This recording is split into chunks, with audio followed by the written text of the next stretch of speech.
I'm MacKenzie Fegan, and this is 112BK. Coming up, thoughts on Thursday's Kavanaugh Blasey Ford hearing from Salon politics writer Amanda Marcotte. It's very clear that as far as Republicans are concerned, they don't really care about this hearing. They just want to get through it so that they have something to point to say they bothered to take this accusation seriously. Plus, a conversation with a Brooklyn filmmaker about his documentary 306 Hollywood and the effort to make magic out of the mundane. That when we begin to think about the people who form our lives and then form the histories and the societies that we live in, we need to look beyond the most powerful people. And then Brick producer Steve DeSev was given special access to a recording session of NYCHA Testimonials presented to a federal judge on Wednesday. This is a first-person glimpse into the shocking reality of NYCHA residency. I had no place to use the bathroom, so I was literally in my bedroom using a jar, to urinate. And it made me feel like an animal.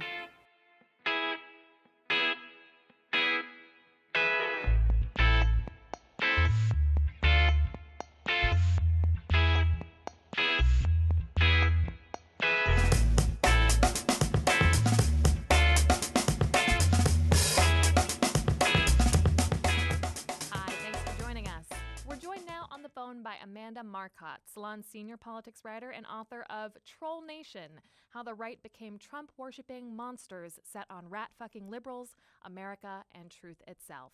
She's been following closely the developments surrounding the sexual assault allegations against Supreme Court nominee Brett Kavanaugh. Kavanaugh and one of his accusers, Christine Blasey Ford, will of course be in front of the Senate Judiciary Committee on Thursday, as that body hears their versions of the events in dispute while still seeking to accelerate the process of Kavanaugh's confirmation. We're hoping to understand what to make of this hearing and what it might achieve, other than ratings for cable and network news. Amanda, thanks so much for joining us. Thanks for having me. So the big news today is that there is a third allegation against Kavanaugh by Julie Swetnick, who is being represented by Michael Avenatti, who, of course, is Stormy Daniels' lawyer as well. Tell us what to make of this and what the reaction has been. I mean, I think that out of nowhere, her accusation would have seemed a little bit hard for a lot of people to wrap their minds around, but it fits in with a pattern of other information we've gotten about the sort of prep school environment of the D.C. area. A number of people who don't know Kavanaugh but went to school in those kinds of schools have stepped forward and reported similar things. So, you know, she's a government employee. She has security clearances. She could lose over this. I feel overall that we should be taking this allegation very seriously.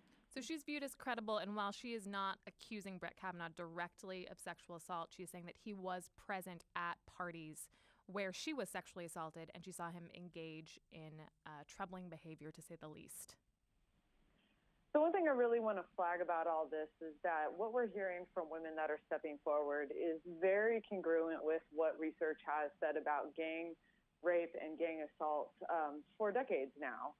And I said this on Twitter, but, you know, FBI investigator Hazelwood wrote a book about sort of the taxonomy of rape, and his words on gang rape very much comport with what we've heard from these women here, that it's much more about young men showing off for each other, kind of creating a pecking order, you know, going after girls that they view as low status or that they've deemed as sluts, that it's really been much more about establishing their masculine bona fides in each other's eyes than anything else.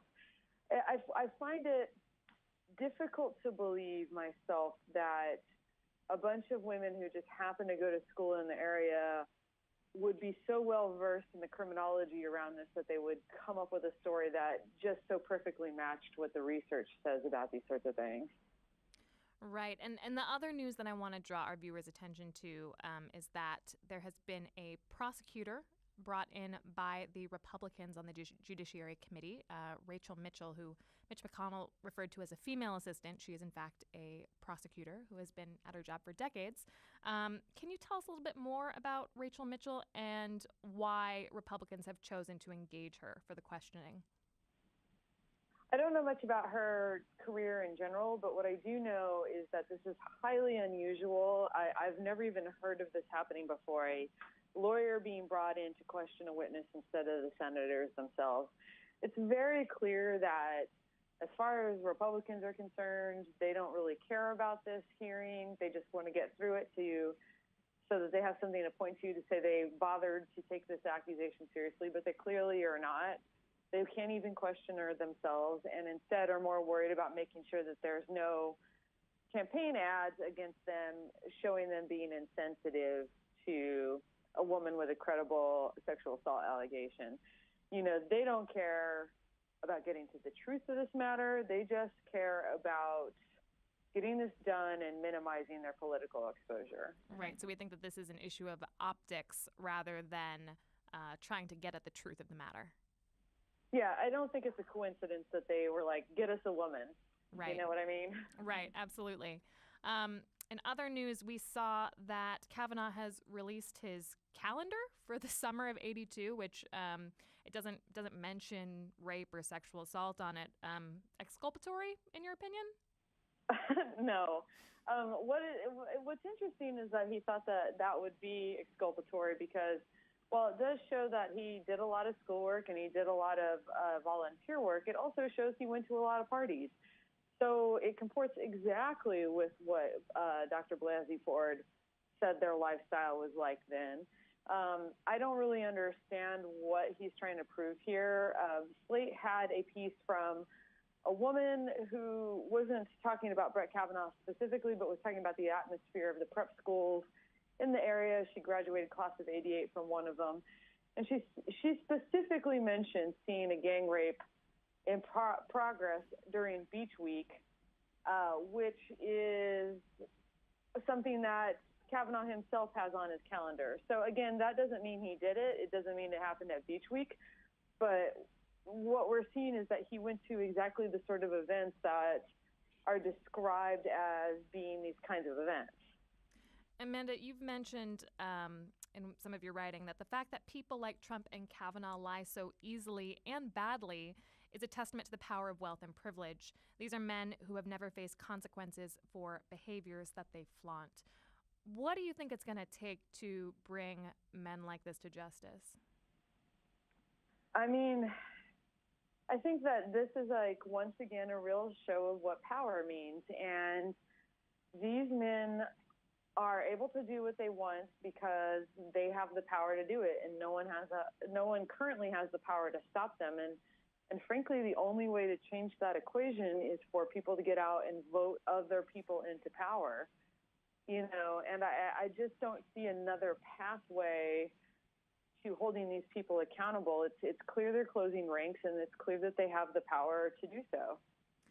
And any predictions for what we can see on Thursday? Are you at all hopeful that this will derail Kavanaugh's nomination?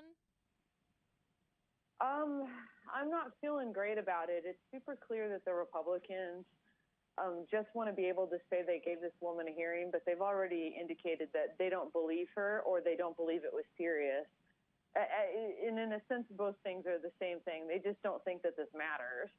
And this is just sort of rubber stamping it through. They're not bringing other witnesses. They're not even questioning her or Kavanaugh themselves. That said, the Democrats will be there. They will be questioning Kavanaugh. They will be questioning Ford. Maybe, despite the way that Republicans have obviously loaded this as much as they can to discredit this woman as much as they can, the truth will come out and we will see something, change. That's my hope. But at this point, it's clear that the deck is stacked very, very strongly against not just Ford, but the other women who stepped forward with accusations. Amanda Marcotte, thank you so much for joining us today. Thank you. Coming up, our conversation with one of the directors of 306 Hollywood. When we think of magical realism in storytelling, we most often think of novelists like Gabriel Garcia Marquez and his 100 Years of Solitude, Isabel Allende or Salman Rushdie, who have recreated real worlds mixed with imagination and the improbable. This has been an effective way of telling personal family stories, not to mention politically subversive ones, where myths, fables, and artifacts become part of a fanciful and sometimes tragic folklore, enabling us to appreciate pieces of the almost unfathomable aspects of human existence. But it's rare to see such tools at play in the documentary film form. But that didn't stop our next guest from using it to whimsical and illuminating effect in his documentary 306 Hollywood, which you could say is about his grandmother, but also so much more. Here's a little glimpse. We're turning Grandma's house into an archaeological dig.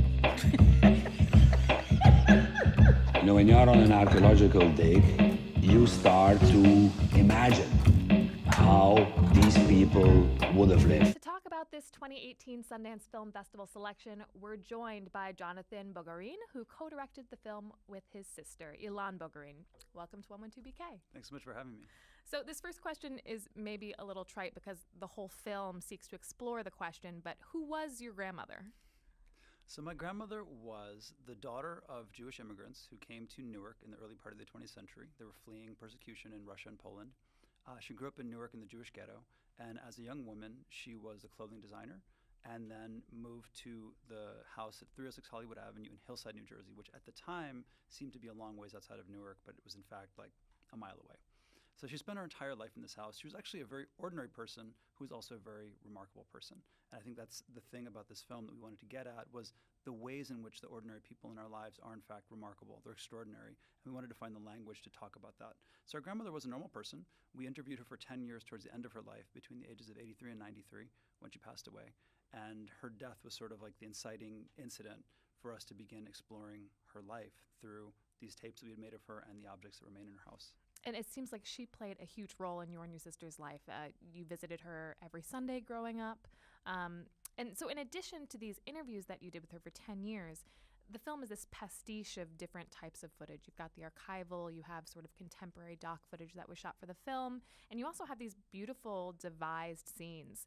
Can you talk about the decision to tell the story in this sort of collage fashion? Right. So when our grandmother died, we went back to her house, and when we re-entered, it felt like all of the objects that were there had life in them. Most of them were junk. It could have been piles of paper clips. It could have been just old tax books from the 1950s, but somehow it felt like there was life there. And on one hand, that life was the life of our grandmother and the life of our family who had also lived there. And on the other hand, it was almost like a cross-section of the 20th century. We actually were able to excavate 100 years of history inside the house, whether it be audio cassettes, video cassettes, books, clothes, junk, like cups, Band-Aid boxes full of change. There's all these things that we found. And we needed to figure out, how do you bring back those times? How do you bring back those lives that are no longer visible? So that's actually one of the reasons that we began creating this language that uses elements of fiction film, elements of dance and choreography, uses many different artists' work, from sculptors to bookbinders and calligraphers. They're all sort of present in that work because we wanted to figure out how to make the invisible or the past visible in the present. And you also bring in interviews with some unlikely suspects, right? There's an archaeologist, there's a physicist, and it seems like you're trying to say something about the human condition through the window of these disparate fields that seemingly have nothing to do with your grandmother directly. Why did you sort of choose that element? And were there any other interviews that ended up on the cutting room floor? All right. Well, we thought of the project as an archaeological excavation, and we began excavating layer by layer. As we went through, certain questions came up. Some of them obviously were personal, about who was our grandmother and what were her stories. And there were other questions about, like, how do we tell history? Who's included in history and why? So for instance, in that case, we went to the Rockefeller Archive and we interviewed Bob Clark, who's the director of the Rockefeller Archive. And he talked to us about the reasons we keep certain stories versus other, the power dynamics that are in play, and really gave us part of a playbook of how to maintain regular people's stories and to create an archive. In other cases, when you lose someone you love, they're always with you, but they're gone. You feel their presence, but you feel their absence. It's sort of one of the weird mysteries of life. So we spoke with Alan Lightman, who is a physicist and novelist, who speaks a lot about these same kind of paradoxes and how the physical world and the scientific world kind of describes the things that we try to deal with on a personal level within our own lives.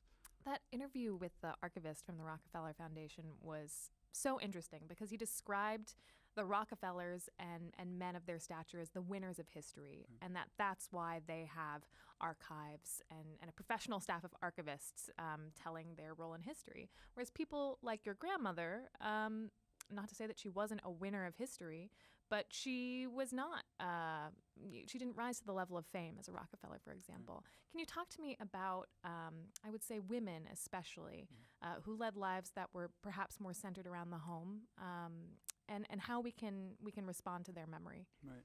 So I think a lot of people question why we'd make a film about our grandmother, this person, right? And so it's very personal. Why is she remarkable? And I think that when we begin to think about the people who form our lives and then form the histories and the societies that we live in, we need to look beyond the most powerful people. So every single one of us has a grandmother. In fact, there's no one who does not have a grandmother. Everyone has people they loved who formed their lives. And everybody grew up in a home, in a domestic space. In my grandmother's world, and I think largely still in the world that we live in now, there are certain spaces that are very distinctly gendered as male or female. And she was someone who embraced this role, but also expanded this role tremendously. She was a leader. She was a philosopher in her way. She was someone who supported people and really helped people throughout their whole lives. And I think it was just really important to us that we gave her a platform to keep her history. And I think in doing that, to show to other people, your grandmother, your grandfather, your cousin, your sister, your brother, those are people that are worth remembering and people whose stories are worth archiving and keeping as part of our larger history that we share. This is such an intensely personal documentary as well, and that comes through time and again. Like, there's one scene where your mother is sort of going through some of the remnants of the house, and she tells you, that's enough, stop filming. And I'm wondering, was there anything that was off limits? Did you have a conversation with your mother, your sister, other members of the family ahead of time to talk about things that you weren't going to touch? Well, it was kind of interesting because everyone in the family was a collaborator of sorts.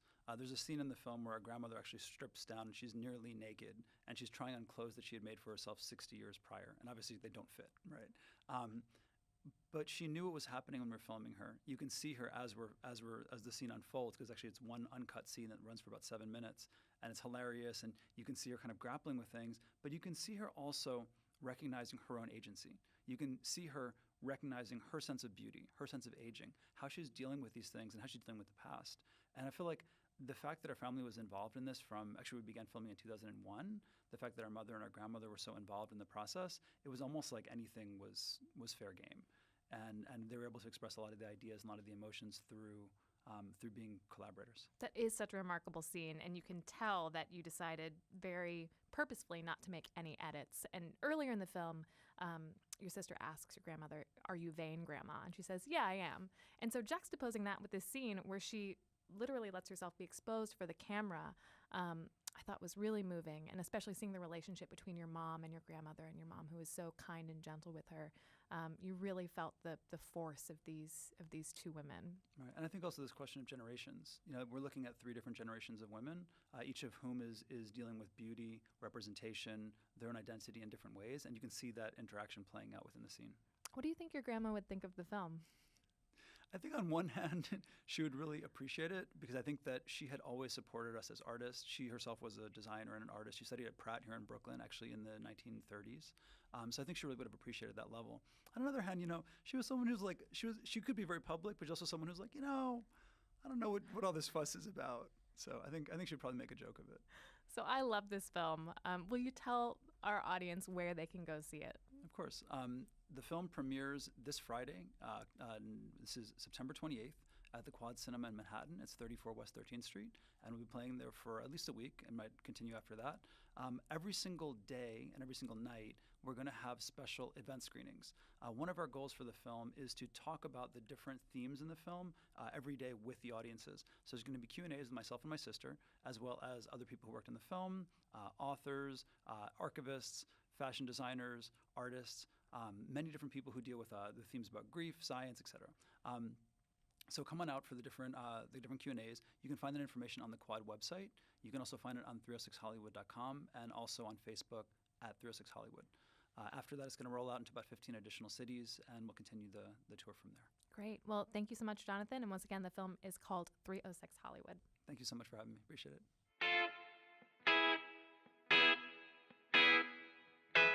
And now some news in collaboration with Brooklyner. According to a report just released by City Comptroller Scott Stringer, New York City has lost 1 million affordable apartments since 2005.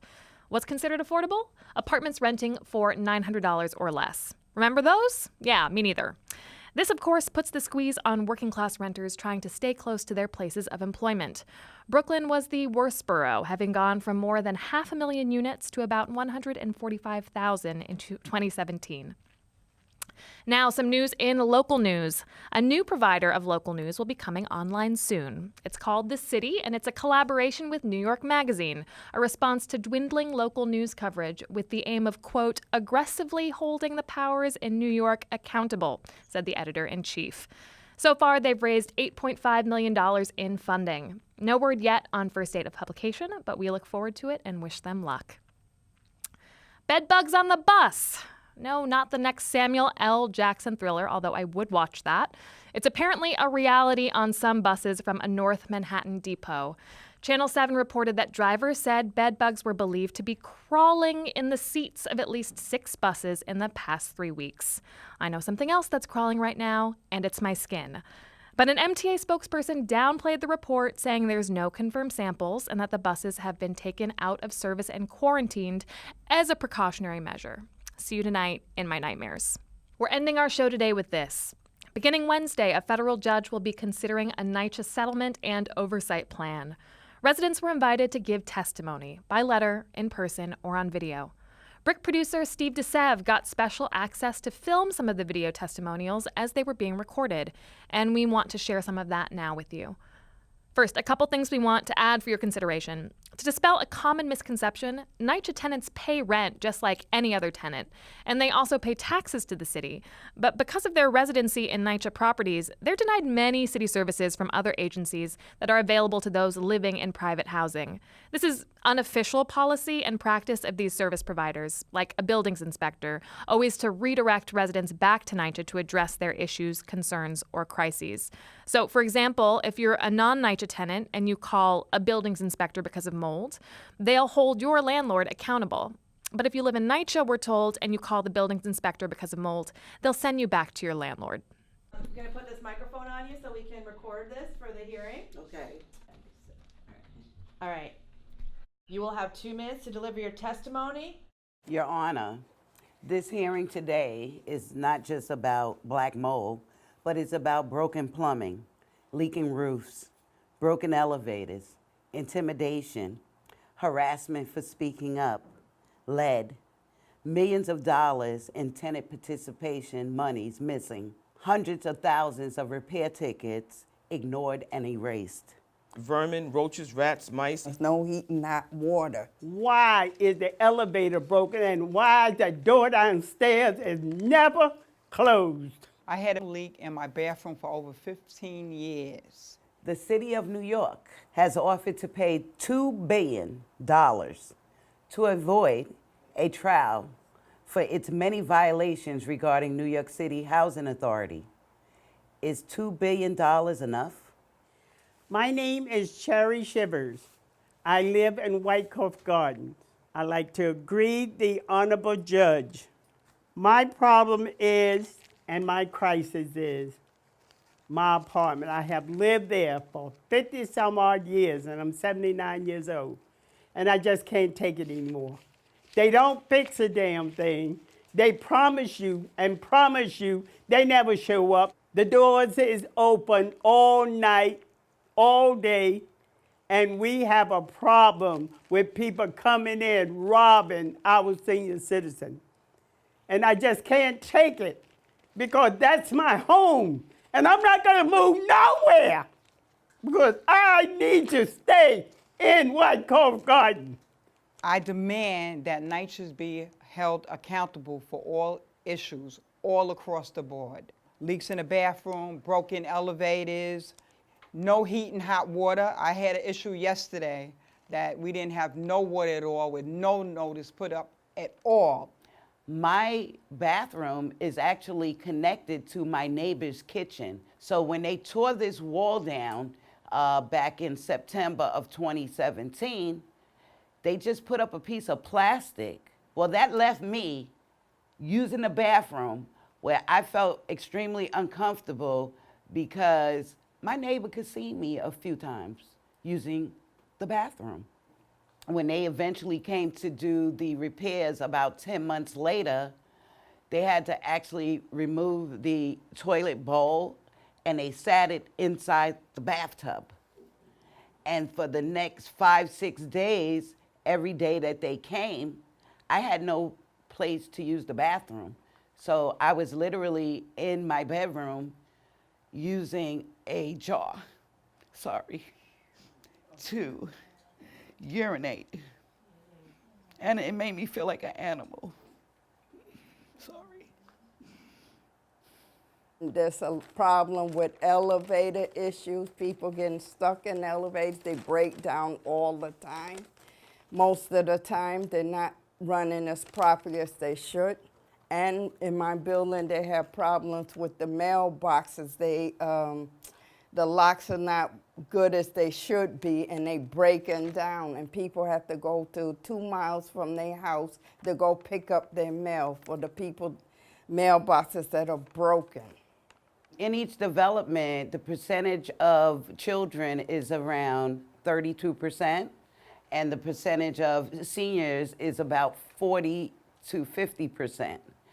That means that New York City Housing Authority is failing children and seniors. An ode to NYCHA.